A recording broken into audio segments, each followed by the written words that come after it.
ജസ്ന സലീമിനെ കുറിച്ച് നമ്മുടെ ചാനൽ വഴി ചെയ്യുന്ന മൂന്നാമത്തെ വീഡിയോ ആണിത്. കഴിഞ്ഞ 2 വീഡിയോകളിലും ഒരു കാര്യം പ്രത്യേകം എടുത്തു പറഞ്ഞിരുന്നു. ജസ്ന സലീം അനിവാര്യമായ ഒരു വിധിയെ നേരിടാൻ പോവുകയാണ്. അതിൽ നിന്നും ആർക്കും അവരെ തടയാൻ സാധ്യമല്ല. ഇനി ജസ്ന തന്നെ വിചാരിച്ചാലും ആ ഊരാക്കുടുക്കിൽ നിന്നും ഊരിപ്പോരാൻ അവർക്ക് കഴിയില്ല. അത്രത്തോളം വലിയ പ്രശ്നങ്ങളിലേക്കും പ്രതിസന്ധികളിലേക്കുമാണ് ജസ്ന സലീം ചെന്ന് വീണിട്ടുള്ളത്. ഇതെല്ലാം അവർ സ്വയം വരുത്തി വെച്ച വിനയാണ്. അതുകൊണ്ട് തന്നെ ഇതെല്ലാം അനുഭവിക്കാൻ അവർ ബാധ്യസ്ഥയുമാണ്. കണ്ടറിയാത്തവർ കൊണ്ടറിയും എന്നൊരു ചൊല്ലുണ്ട്. അതുതന്നെയാണ് ജസ്നയുടെ കാര്യത്തിലും സംഭവിക്കാൻ പോകുന്നത്. കൃഷ്ണന്റെ ചിത്രങ്ങൾ വരയ്ക്കുന്ന മുസ്ലിം പെൺകുട്ടി എന്ന നിലയിലാണല്ലോ ജസ്ന ശ്രദ്ധിക്കപ്പെട്ടത്. ഒരു ചിത്രത്തിന് 10,000 മുതൽ 20,000 രൂപ വരെയാണ് പ്രതിഫലമായിട്ട് ജസ്ന വാങ്ങിക്കൊണ്ടിരിക്കുന്നത്. കേരളത്തിൽ കൃഷ്ണഭക്തരോളം സ്വാധീനിക്കപ്പെടാൻ പറ്റിയ മറ്റൊരു വിഭാഗവുമില്ലെന്ന് മനസ്സിലാക്കിയാണ് ജസ്ന തൻ്റെ തട്ടിപ്പ് തുടങ്ങിയത്.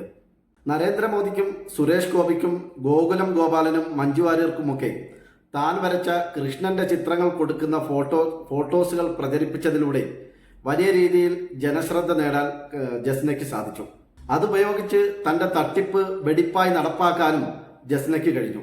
എന്നാൽ ഈ ചിത്രങ്ങളൊന്നും ശരിക്കും ജസ്ന വരയ്ക്കുന്നതല്ലെന്നും ജസ്നയ്ക്ക് പിന്നിൽ മറ്റാരൊക്കെ ഉണ്ടെന്നുള്ള ആരോപണങ്ങളും ശക്തമായി നിലനിൽക്കുന്നുണ്ട്. ജസ്നയ്ക്ക് പിന്നിലുള്ളത് മനോഹരമായി കൃഷ്ണന്റെ ചിത്രങ്ങൾ വരയ്ക്കാൻ അറിയാവുന്ന ഒരു അശ്വതിയോ അല്ലെങ്കിൽ രമ്യയോ പാർവതിയോ അങ്ങനെ ആരെങ്കിലും ആണെന്നിരിക്കട്ടെ. അതുമല്ലെങ്കിൽ ഒരു രാജേഷോ രതീഷോ അങ്ങനെ ഏതെങ്കിലും ഹൈന്ദവ സുഹൃത്തുക്കളോ സഹോദരങ്ങളോ ആകട്ടെ. അവർ കൃഷ്ണന്റെ ചിത്രങ്ങൾ വരയ്ക്കുകയും അത് പ്രദർശിപ്പിക്കുകയും സാമ്പത്തിക ലാഭത്തിന് വേണ്ടിയിട്ട് അത് വിൽക്കാൻ ശ്രമിക്കുകയും ഒക്കെ ചെയ്താൽ അതിന് പ്രത്യേകിച്ച് ഒരു പ്രചാരം കിട്ടില്ല എന്നുള്ളത് അവർക്കും അറിയാം, നമുക്കും അറിയാം. അതുകൊണ്ടവർ ജസ്ന സലീമിനെ മുന്നിൽ നിർത്തി കൃഷ്ണന്റെ ചിത്രങ്ങൾ വരയ്ക്കുന്ന മുസ്ലിം പെൺകുട്ടി എന്ന രീതിയിൽ അവതരിപ്പിച്ച് വലിയ രീതിയിൽ പ്രചാരം നേടി കൃഷ്ണഭക്തരെ കബളിപ്പിക്കാൻ തീരുമാനിച്ചു. ഒരുപക്ഷെ ആ കഥ ഇങ്ങനെയും ആയിക്കൂടാ എന്നില്ലല്ലോ. പലതരം തട്ടിപ്പുകൾ കണ്ട് പരിചയമുള്ള നമ്മൾ മലയാളികൾക്ക് ഇങ്ങനെയും ചിന്തിക്കുന്നതിൽ തെറ്റില്ല എന്നാണ് എൻ്റെ ഒരു അഭിപ്രായം. നമ്മളൊരു വഴിയിലൂടെ വളരെ സാധാരണയായി നോർമലായി ഒന്ന് നടന്നു നോക്കൂ, നമ്മളെ ആരും ശ്രദ്ധിക്കില്ല. അതുവഴി വരുന്ന ആരും നമ്മളെ ശ്രദ്ധിക്കില്ല. എന്നാൽ നമ്മുടെ കാലിനൊരു വൈകല്യമുണ്ട് എന്ന രീതിയിൽ ഒന്ന് അഭിനയിച്ച് നമ്മൾ നടന്നു നോക്കൂ, അതുവഴി വരുന്നവരെല്ലാം നമ്മളെ ശ്രദ്ധിക്കും. ഇതേ തന്ത്രം തന്നെയാണ് ജസ്നയും പ്രയോഗിച്ച് വിജയത്തിലെത്തിയത്. മുസ്ലിമായ ജസ്ന കൃഷ്ണന്റെ ചിത്രങ്ങൾ വരയ്ക്കുകയും അത് പ്രദർശിപ്പിക്കുകയും അത് വിറ്റ് ക്യാഷാക്കുമൊക്കെ ചെയ്യുമ്പോൾ സ്വാഭാവികമായിട്ടും സ്വന്തം സമുദായത്തിൽ നിന്നും സമുദായ സംഘടനകളിൽ നിന്നും എതിർപ്പുകളും വിമർശനങ്ങളും ഉണ്ടാകുമെന്ന് മനസ്സിലാക്കിയ ജസ്ന അത്തരം എതിർപ്പുകളെ നേരിടാൻ തീവ്ര ഹിന്ദുത്വ ശക്തികളെ കൂട്ടുപിടിക്കുകയും ചെയ്തു. കച്ചവടവും തട്ടിപ്പുമൊക്കെ ആയിട്ട് മുമ്പോട്ട് പോകുമ്പോഴും പരിപൂർണമായും സംരക്ഷിക്കുമെന്ന് വിചാരിച്ചിരുന്ന തീവ്ര ഹിന്ദുത്വ വിഭാഗത്തിൽ നിന്ന് ഒരു വിഭാഗം ജസ്നയ്ക്കെതിരായി. അതിൻ്റെ കാരണം ജസ്ന അപ്പോഴും ഇസ്ലാമത വിശ്വാസിയായി നിലനിൽക്കുന്നു എന്നുള്ളതാണ്. ഒരുപക്ഷെ ജസ്ന ഇസ്ലാമതം ഉപേക്ഷിച്ച് ഹിന്ദുമതത്തിലേക്ക് ചേർന്നിരുന്നുവെങ്കിൽ അവരുടെ എതിർപ്പുകൾ ഒഴിവാക്കാമായിരുന്നു. പക്ഷേ അപ്പോഴേക്കും ജസ്ന ഇസ്ലാമതത്തിൽ നിന്നും പുറത്തായിരുന്നു എന്നുള്ളതാണ് സത്യം. അത് അവർക്കും ആർക്കും മനസ്സിലാക്കാൻ കഴിഞ്ഞില്ല. ഇതിനിടയിൽ എപ്പോഴോ ജസ്നയ്ക്കെതിരെ വളരെ വ്യാപകമായ ഒരു ആരോപണം സോഷ്യൽ മീഡിയയിലൂടെ പുറത്തു വന്നു. ഹിന്ദുക്കളെ പറ്റിച്ചാണ് ജസ്ന ജീവിക്കുന്നതെന്നും നിഷ്കളങ്കരായ സാധുക്കളായ കൃഷ്ണഭക്തരെ കബളിപ്പിച്ചാണ് ജസ്ന പണമുണ്ടാക്കുന്നത് എന്ന രീതിയിൽ വലിയൊരു ആരോപണം വന്നു. ഇതിന് മറുപടി പറഞ്ഞുകൊണ്ട് ജസ്ന ഒരു വീഡിയോവുമായി രംഗത്ത് വന്നു. അതോടുകൂടി ജസ്നയെ അതുവരെ സപ്പോർട്ട് ചെയ്തിരുന്ന തീവ്ര ഹിന്ദുത്വ വിഭാഗം ജസ്നയ്ക്കെതിരെ തിരിഞ്ഞു.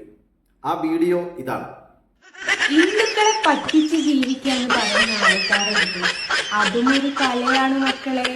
ആ കഴിവ് എനിക്ക് എഴുതിയിട്ട് അസൂയപ്പെടരുത്. ഈ വീഡിയോയിൽ കുറച്ച് ചിരിയും ബഹളവും ഒക്കെ ഉള്ളതുകൊണ്ട് ജസ്ന എന്താണ് പറഞ്ഞതെന്ന് ചിലപ്പോൾ നിങ്ങൾക്ക് കേൾക്കാൻ പറ്റിയിട്ടുണ്ടാവില്ല. അവർ പറഞ്ഞത് ഇതാണ്: ഞാൻ ഹിന്ദുക്കളെ പറ്റിച്ചാണ് ജീവിക്കുന്നതെന്ന് പലരും പറയുന്നു. അത്തരക്കാരോട് എനിക്ക് പറയാനുള്ളത് അതും ഒരു കഴിവാണ് മക്കളെ. ഹിന്ദുക്കളെ പറ്റിക്കാനുള്ള കഴിവ് എനിക്കുള്ളതിൽ നിങ്ങൾക്ക് എന്നോട് അസൂയയാണ്. അതുകൊണ്ടാണ് നിങ്ങൾക്കത് ചെയ്യാൻ പറ്റാത്തതും നിങ്ങൾ എന്നെക്കുറിച്ച് അങ്ങനെയൊക്കെ പറഞ്ഞു നടക്കുന്നതും. ഇതാണ് ജസ്ന പറഞ്ഞത്. ഇതോടുകൂടി ജസ്നയ്ക്കെതിരെ തീവ്ര ഹിന്ദുത്വവാദികൾ പൂർണ്ണമായും തിരിയുകയും അവരെ ബാലാമണി താത്ത എന്ന് പരസ്യമായി വിളിച്ച് ആക്ഷേപിക്കാൻ തുടങ്ങുകയും ചെയ്തു.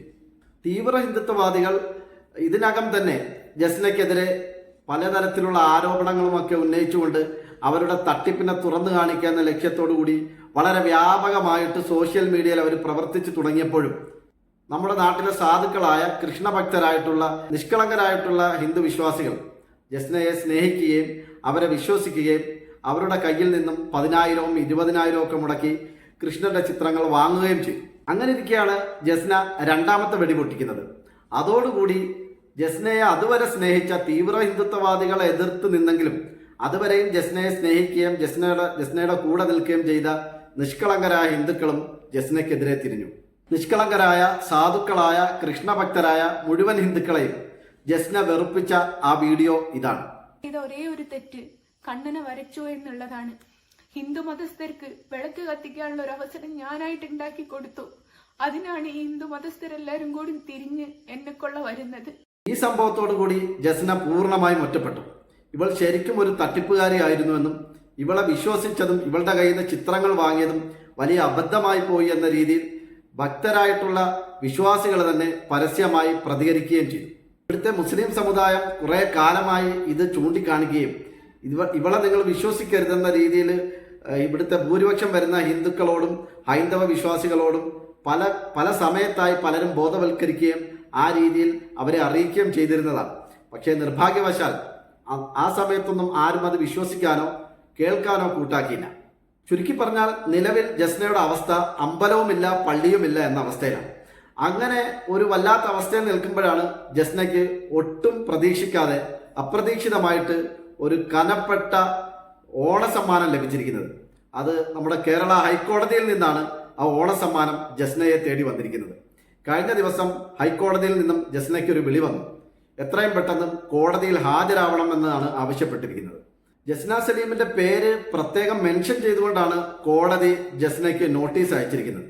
ജസ്ന സലീമിനെതിരെയുള്ള പരാതി കോടതി ഫയലിൽ സ്വീകരിച്ചതോടുകൂടി തീവ്ര ഹിന്ദുത്വ ശക്തികൾ വലിയ സന്തോഷത്തിലും വലിയ ആഹ്ലാദത്തിലുമാണ്. ആ സന്തോഷം അവർ സോഷ്യൽ മീഡിയയിൽ പരസ്യമായി പ്രകടിപ്പിക്കുകയും പങ്കുവെക്കുകയും ചെയ്തുകൊണ്ടിരിക്കുകയാണ്. എന്തായാലും തീവ്ര ഹിന്ദുക്കളുടെ തണലിലും തലോടലിലും സ്വന്തം സമുദായത്തെയും മതത്തെയും തള്ളിപ്പറയുകയും ആക്ഷേപിക്കുകയുമൊക്കെ ചെയ്ത് കൃഷ്ണന്റെ ചിത്രങ്ങൾ വരയ്ക്കുകയും വിൽക്കുകയും ഒക്കെ ചെയ്തുകൊണ്ടിരുന്ന ജസ്ന സലീമിന് തീവ്ര ഹിന്ദുത്വവാദികൾ തന്നെ കോടതി കയറ്റിയിരിക്കുകയാണ്.